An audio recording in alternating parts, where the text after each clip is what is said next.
เนาะมื้อนี้เนาะฮักเองสิมาเฮ็ดคลิปนั่งลิ้นอยู่สวนกินมะม่วงกับน้องสายเนาะส่วนตอนนี้ก็ได้ปิดมะม่วงมาแล้วแจวก็ได้แต่งมาหมดแล้วตอนนี้ก็เพียงแต่นั่งกินเนาะมากับน้องสายเนาะมื้อนี้เนาะซึ่งว่านี่บรรยากาศเนาะมะม่วงกับน้องสายสิเป็นอะไรนั้นไปเบิ่งเนาะ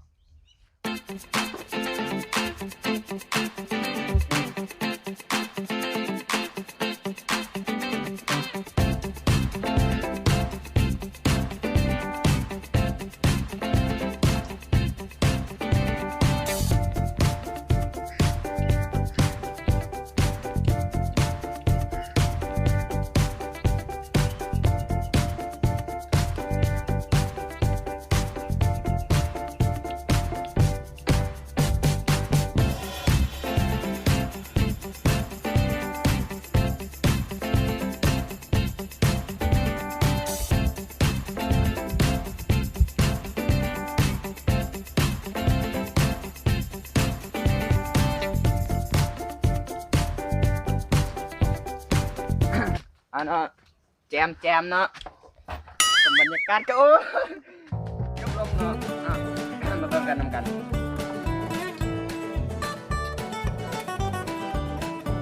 เด้อ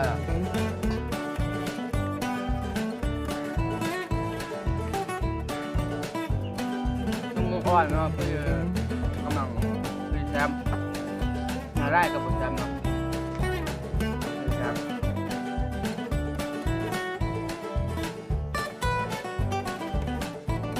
คำนี้เพื่อเจ้ามาสู่ทุกคนรวมอยู่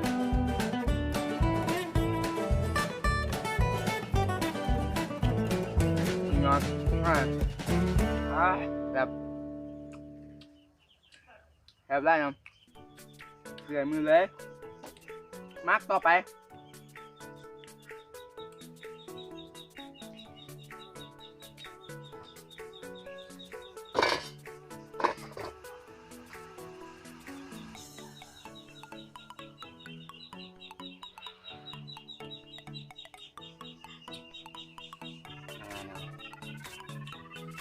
คำนี้ยังคักเนาะ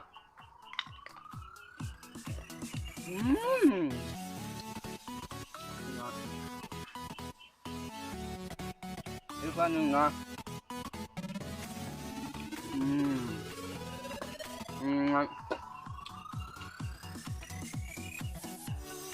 ช่วงนี้มีกำลังยำฮ้อนเนาะเขากินส้มไปกับนะคะแซ่บแล้วก็น้องวงยำนี้กับบอกก่อนจะใหญ่ไปได้ละกันคือแซ่บเนาะบุเชื่อเจ้าออกไปลองกินเบิ่งก็ได้แต่ผู้ใดสนใจอยากมากินนำกาหาเด้อกินลำบากเนาะคำนี้งานคัก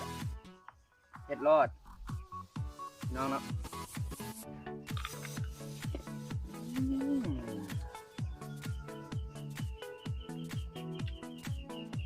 สวรรค์ล้วนๆอันผู้ใดบ่ได้ชิมบ่ได้ลองบ่ฮู้เด้อพี่น้องหน่อยทุกคน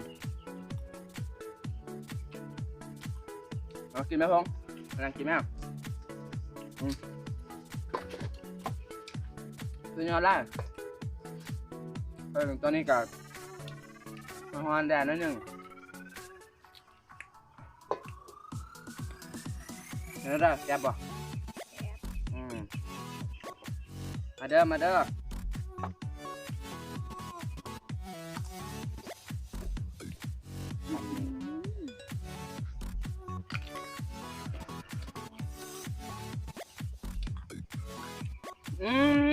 ็นไง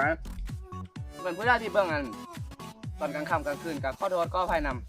ำมุจว่าน้ำลายแตกย้อน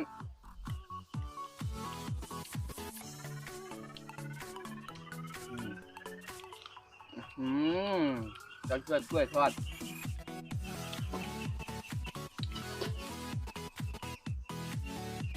ยกโป๊ะแอมก้อยรถ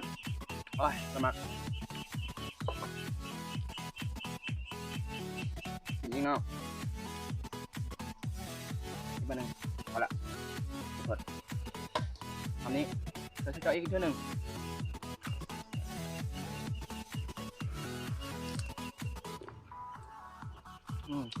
งามก่อน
ตอนนี้กา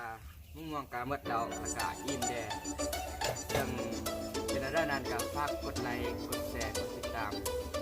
คลิปหักในเด้อทางบาวาในแฟนเพจ10 สตูดิโอแล้วก็ยู